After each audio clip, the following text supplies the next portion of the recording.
क्या आपकी पलकें नीचे झुक रही है या आंख छोटी बड़ी दिख रही है? या काफ़ी लोग आपको बोल रहे हैं क्या हुआ भाई, थक गए हो या बीमार हो? ये एक मेडिकल कंडीशन हो सकती है। मैं हूँ डॉक्टर देवांशी शाह, आपकी आई सर्जन, और आज एक कंडीशन ड्रूपीनेस यानी कि टोसिस हम डिटेल में डिस्कस करेंगे, उसके कॉजेज, उसके सिम्टम्स और उसकी ट्रीटमेंट। तो आइए शुरुआत करते हैं। टोसिस होता क्या है? सिंपल शब्दों में टोसिस बोले तो आँख की पलक झुक जाती है, ड्रूपीनेस हो जाती है। एक नॉर्मल आइज़ में अपनी पलक आप देखेंगे तो समान होती है, या फिर अपनी प्यूपिल, अपना काली पुतली होती है, उसको 2 mm कवर करती है। अगर ये केस में कभी कभी माइल्ड, मॉडरेट या सिवियर टोसिस हो जाता है। माइल्ड टोसिस में थोड़ा कम, एकदम समान नहीं दिखता है, हल्की सी पलक नीचे होती है, और सीवियर टोसिस में पूरी पुतली, पूरी प्यूपिल ही कवर हो सकती है। टोसिस के मल्टीपल कॉजेस हो सकते हैं। Let's discuss a very common cause, age related ptosis. इसे हम अपोन्यूरेटिक टोसिस भी बोलते हैं। हमारी आईलिड में एक मसल होता है, लिवेटर मसल, जिसके कारण हमारी आई खुलती है और रेस्टिंग पोजीशन में ओपन रहती है। विथ एज धीरे धीरे मसल में वीकनेस हो जाती है और ड्रूपीनेस ऑफ आई हो सकती है।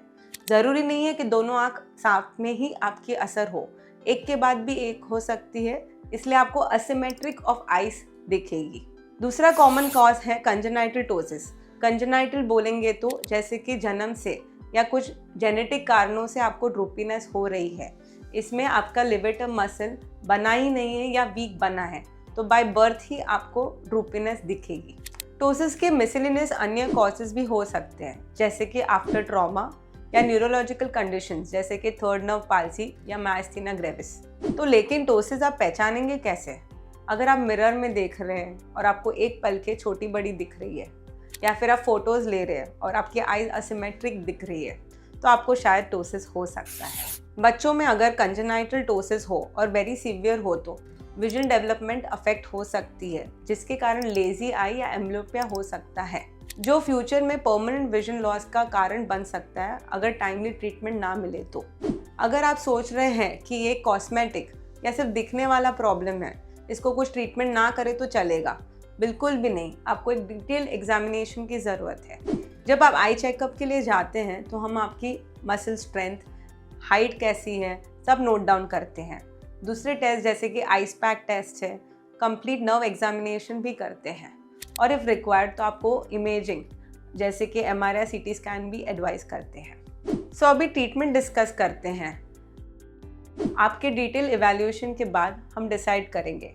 मोस्ट कॉमनली अपोन्यूरेटिक और कंजेनाइटल टोसिस में सर्जरी लगती है, लेकिन कुछ मायस्थीनिया ग्रेविस और दूसरे टोसिस भी है जिसमें हम मेडिकली ट्रीट कर सकते हैं। टोसिस की ट्रीटमेंट एक उसके कॉजेस पे निर्भर होती है और दूसरे उसकी सीवियरिटी पे डिपेंड होती है। कुछ माइल्ड केसेस हम ऑब्जर्वेशन कर सकते हैं, लेकिन मॉडरेट टू सीवियर टोसिस में surgery is the best option. Surgical option में काफ़ी सर्जरीज है। कुछ कॉमन सर्जरीज की बात करें तो जैसे कि लिवेटर मसल टाइटनिंग, आपकी पलक की मसल का टाइटनिंग या एडवांसमेंट हम प्लान करते हैं, या second sling surgery. Frontal sling surgery में आपकी फोरहेड मसल की हेल्प लेके हम आपकी पलक उठाते हैं।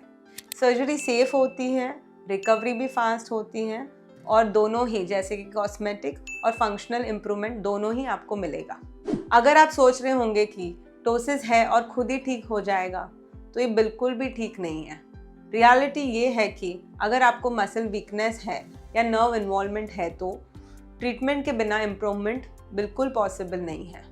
तो अगर आपको या आपके किसी फैमिली मेम्बर को नोटिस हो रही है कि आपकी पलकें गिर रही है या असिमेट्री दिख रहा है, तो बिल्कुल भी देरी मत कीजिए। टाइमली ट्रीटमेंट से आपकी विजन भी बच सकती है और आपका कॉन्फिडेंस भी बढ़ सकता है।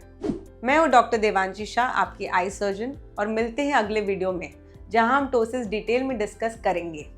तब तक के लिए आपकी आंखों का ख्याल रखिए।